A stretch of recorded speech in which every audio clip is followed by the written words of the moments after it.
Bonjour les amis, bienvenue dans ce nouveau tutoriel. Moi c'est Heshope. Je suis un Davis 2021, résident actuellement aux États-Unis. Alors dans ce nouveau tutoriel, je vous fais la présentation de la page de l'enregistrement de la DV qui a débuté aujourd'hui et qui prendra fin le 9 novembre prochain. Alors déjà il faut aller sur Google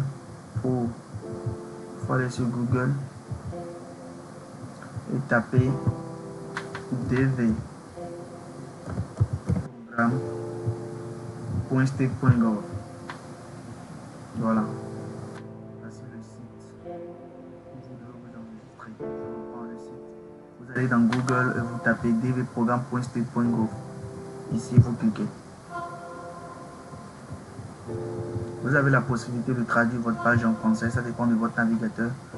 Moi, déjà mon navigateur, je l'ai paramétré pour traduire tout ce qui est en anglais. Mais si vous vous sentez à l'aise en anglais, vous pouvez rester en anglais. Alors, vous défilez votre barre, vous venez en bas. Ici, c'est Begin Enter, commencer l'entrée. Vous appuyez ici. Ici, le site vous régénère un code d'identification. Vous allez essayer de recopier ce qui affiche exactement à l'écran.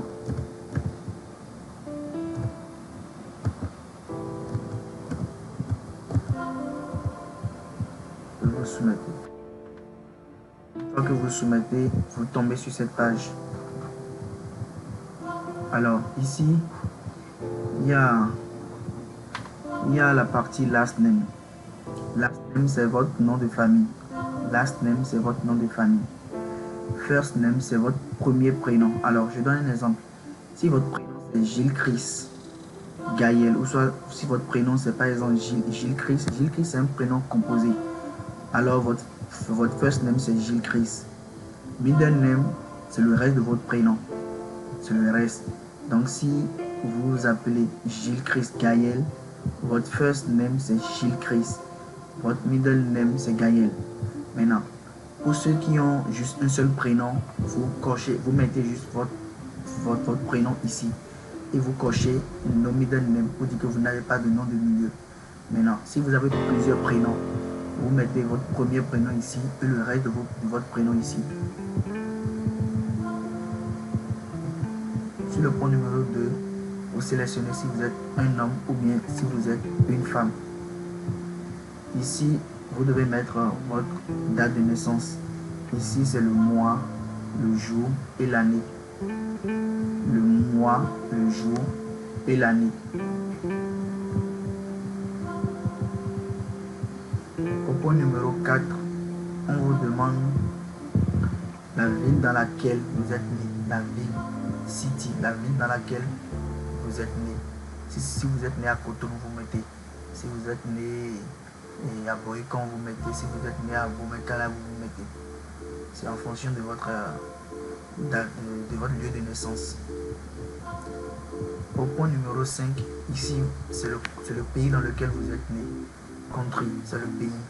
Donc, vous cliquez et vous défilez. Si vous êtes né au Bénin, vous mettez Bénin. Si vous êtes né au Nigeria, vous mettez Nigeria. C'est en fonction du pays dans lequel vous êtes né. Ici, on vous parle du pays d'éligibilité. Parce que il y a des pays comme le Nigeria qui sont plus éligibles parce qu'ils ont déjà atteint le quota du visa. Donc, normalement, votre pays de votre pays de naissance doit être la même chose.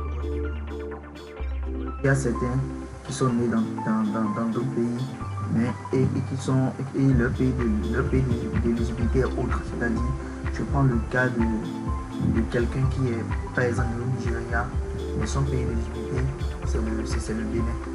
Le Bénin est toujours dans la course, donc si vous êtes né au Nigeria, par exemple, vous mettez Nigeria, et le pays d'éligibilité vous mettez.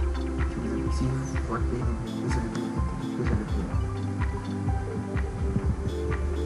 Ici, sur le point numéro 7, il y a les informations de votre passeport. Les informations de votre passeport, vous mettez ici votre nom de famille, le last name comme je l'avais dit.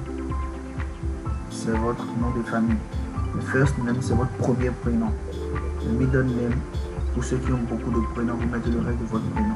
Si vous n'avez pas beaucoup de prénoms, si vous avez juste un prénom, vous mettez juste le first name ici et vous cochez la case là pour dire que vous n'avez pas de middle name. Ici, vous devez mettre le numéro de votre passeport. Généralement, chez vous au Bénin, le numéro de passeport commence par B. Vous mettez B et vous mettez les chiffres qui suivent. Ici, vous devez mettre les informations. Quand est-ce que votre passeport expire? Le mois d'abord, le jour et l'année. Ici, vous mettez le pays. Le pays qui vous a délivré votre passeport, c'est le Bénin. Les informations qui sont ici ne vous concernent pas. C'est pour ceux qui n'ont pas de passeport. Ils peuvent cocher pour dire qu'ils n'ont pas de passeport et dire la raison pour laquelle ils n'ont pas de passeport. Ici, au point numéro 8, c'est la photo. Vous devez cliquer ici et aller chercher la photo. Vous mettez la photo et vous ouvrez. Si la photo ne respecte pas la dimension, le site allait rejeter. C'est parce que la photo respecte la dimension. Cette photo a été déjà dimensionnée sur les 600 pixels sur 600 pixels. Ici, c'est votre adresse. Ici, au point A, c'est facultatif. Vous n'êtes pas obligé de renseigner le petit point A. Ici, l'adresse numéro 1, c'est l'adresse qui se trouve exactement sur votre passeport. C'est l'adresse qui est sur votre passeport. L'adresse à laquelle vous résidez. Vous devez mettre l'adresse ici. Le point numéro ici, c'est optionnel. Là où vous voyez optionnel, c'est facultatif. Vous n'êtes pas obligé de renseigner cette information. Ici, city, c'est la ville. Vous devez mettre la ville. Si vous résidez à Cotonou, vous mettez Cotonou. Vous mettez Cotonou. Oh, excusez-moi. Voilà, vous mettez Cotonou. Vous mettez ici le district, c'est le département. Le département, si c'est littoral, vous mettez littoral. Si c'est Atlantique, c'est en fonction de votre ville. Ici, c'est le code postal. Bon, si vous n'avez pas de code postal, vous pouvez cocher pour dire que vous n'avez pas de code postal. Le pays, vous mettez le pays, ça doit être le Bénin. Le pays, l'adresse que vous fournissez, si c'est une adresse du Bénin, vous mettez Bénin. Au point numéro 10, on vous demande le pays dans lequel vous vivez actuellement. Si c'est le Bénin, vous dites que c'est le Bénin. Si c'est le Nigeria, si c'est le Togo, si c'est la Côte d'Ivoire, vous mentionnez. Ici, c'est votre numéro de téléphone. Vous mettez plus 229 et vous mettez votre numéro de téléphone. C'est vrai que c'est facultatif, mais je vous conseille de remplir cette case. Au point numéro 12, c'est votre adresse email. C'est l'adresse email que vous utilisez actuellement. Vous mettez l'adresse ici et puis vous remettez, vous confirmez. Vous mettez l'adresse ici et vous remettez ça encore ici. Au point numéro 13, on vous demande votre niveau d'études le plus élevé. Vous mettez ce qui est recommandé, c'est le bac, c'est le high school degree, c'est le bac. Vous pouvez cocher ici. Si vous avez d'autres diplômes comme le BTS, la licence, vous cochez ici. Université degré, vous dites que vous avez un diplôme universitaire. Si vous avez le master, vous mettez que vous avez le master. Si vous avez le doctorat, ainsi de suite. Ici, au point numéro 14, on vous demande votre situation maritale. Si vous êtes célibataire, vous mettez célibataire. Si vous êtes marié et que votre épouse a un citoyen américain, vous le dites. Si vous êtes divorcé, vous mettez divorcé. Si vous êtes légalement séparé, vous mettez que vous êtes séparément séparé. Mais comme je l'avais déjà dit, vous avez la possibilité de traduire votre page en français. Il y a célibataire, marié. Vous pouvez être marié, mon conjoint n'est pas un citoyen américain. Il y a marié, mon conjoint est citoyen américain. Il y a divorcé, veuve, séparé légalement. Ici, au point numéro 15, vous avez le nombre d'enfants. Si vous n'avez pas d'enfant, vous mettez 0.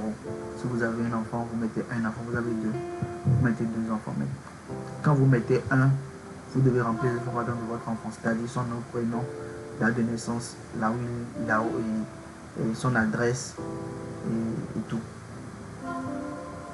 Donc c'est un peu ça. Si vous voulez, je peux vous reprendre ça, comme je viens de traduire la page en français. Je peux toujours recommencer à partir de 0. Comme je le disais, votre nom de famille, vous mettez votre nom de famille ici. Votre prénom, c'est votre premier prénom. J'avais pris comme exemple, si je m'appelle Gilles Chris, Gilles Chris c'est un prénom composé, je dois mettre Gilles Chris. Si c'est Jean tout court, je mets Jean. Et puis si j'ai d'autres prénoms, je mets les autres prénoms. Si je n'ai pas d'autres prénoms, je ne coche pas de deuxième prénom. Maintenant, pour ceux qui ont des prénoms, qui ont beaucoup de prénoms, vous mettez votre premier prénom ici et le reste de vos prénoms ici, selon l'ordre de votre passeport. Et ici, c'est le sexe. Si vous êtes un homme, vous cochez homme. Vous êtes une femme, vous cochez femme. Votre date de naissance. Vous mettez le mois, le jour, l'année. Ici, ville où vous êtes né. Si c'est Cotonou, vous mettez Cotonou. Si c'est Porto-Novo, vous mettez Porto-Novo. Si c'est Calavi, vous mettez Calavi. Pays où vous êtes né. Si vous êtes né au Bénin, vous mettez Bénin. Si vous êtes né en Côte d'Ivoire, vous mettez Côte d'Ivoire. Au point numéro 6, c'est le pays de l'éligibilité au programme. Parce que tous les pays ne sont pas éligibles. Par exemple, la Côte d'Ivoire n'est plus éligible. On dit votre pays d'éligibilité sera normalement le même pays que votre pays de naissance. Votre pays d'éligibilité n'est pas lié à votre lieu de résidence. Si vous êtes né dans un pays qui n'est pas éligible au programme, vous allez consulter les explications du pays d'éligibilité.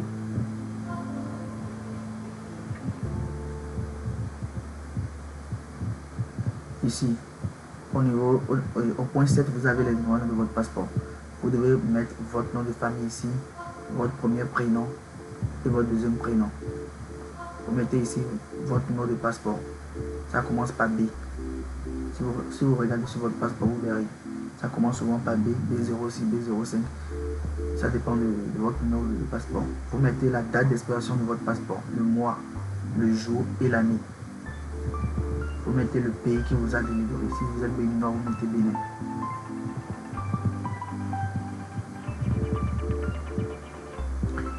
Ici, c'est pour ceux qui n'ont pas de passeport et qui vivent dans ils disent exemption sur le passeport. Je ne suis pas obligé de fournir des informations. Si vous n'avez pas un passeport, vous répondez aux questions qui sont ici. Si vous êtes expatrié, vous dites que vous êtes un ressortissant. Vous dites aussi que vous êtes un ressortissant. Si vous êtes incapable d'obtenir un passeport, vous mettez. Mais une fois que vous cochez cette information, une fois à l'interview, le consul vous posera des questions. Pourquoi vous avez coché? Au point numéro 8, c'est la photo. Vous choisissez la photo. Si votre photo respecte les dimensions, ça passera. Si ça ne respecte pas les dimensions, le site va rejeter votre photo. Ici, c'est les informations. C'est l'information de votre adresse. Comme je l'avais déjà dit, c'est facultatif.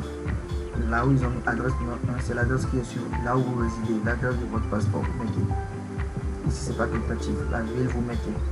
Le district, c'est le département. Si vous avez un code postal, vous mettez. Si vous n'avez pas, vous cochez aucun. Et si vous mettez le pays, vous mettez ici le pays où vous vivez actuellement. Vous mettez votre numéro de téléphone ici ou votre adresse email. Votre adresse email valide, l'adresse que vous utilisez. Parce que si vous mettez une adresse que vous n'utilisez pas, une fois que vous serez sélectionné, c'est sur cette adresse que le cashier doit vous envoyer doit vous envoyer des informations, les demandes. Vous demandez votre acte de naissance ou d'autres documents. Ici, c'est votre niveau d'éducation le plus élevé. Donc, si vous avez le bac, vous mettez le bac. Si vous avez fait une école professionnelle, vous mettez école professionnelle. Si vous avez fait des cours universitaires, vous mettez. Si vous avez un diplôme universitaire, vous mettez. Mais le plus important, c'est le niveau d'études le plus requis, c'est le bac que vous pouvez cocher. Maintenant, si vous voulez que vous avez d'autres diplômes, vous avez des diplômes universitaires, vous pouvez cocher ici.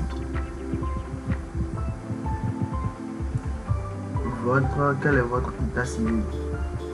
Vous devez mettre votre état au moment où vous êtes en train de jouer. Si vous êtes célibataire, mettez simplement célibataire. Si vous vivez en concubinage et que vous n'avez pas encore fait le mariage, il ne sert à rien de dire que vous êtes marié. Il ne sert à rien de dire que vous êtes marié parce que si vous mettez marié et que vous n'avez pas un acte de mariage, vous serez disqualifié. Si vous êtes divorcé aussi, vous mettez divorcé. Il faudra aussi montrer la preuve de votre divorce. Si vous êtes veuf, il faudra aussi montrer que votre époux, soit votre épouse est décédé avec l'acte de décès. Ici, c'est le nombre d'enfants. Si vous n'avez pas d'enfants, vous mettez 0. Si vous en avez, vous mettez 1. Si vous avez des enfants et que vous ne mentionnez pas vos enfants, vous serez disqualifié. Donc, il est important de mentionner les enfants dans l'investissement initial. Une fois que vous finissez, vous mettez continuer. Quand vous mettez continuer, vous avez sur une page qui vous demandera de vérifier encore une fois vos informations. Dès que vous vérifiez et que c'est bon, vous pouvez envoyer votre formulaire et vous aurez votre page de confirmation. J'espère que la vidéo que je viens de faire pourra être utile pour vous. Merci et à très bientôt.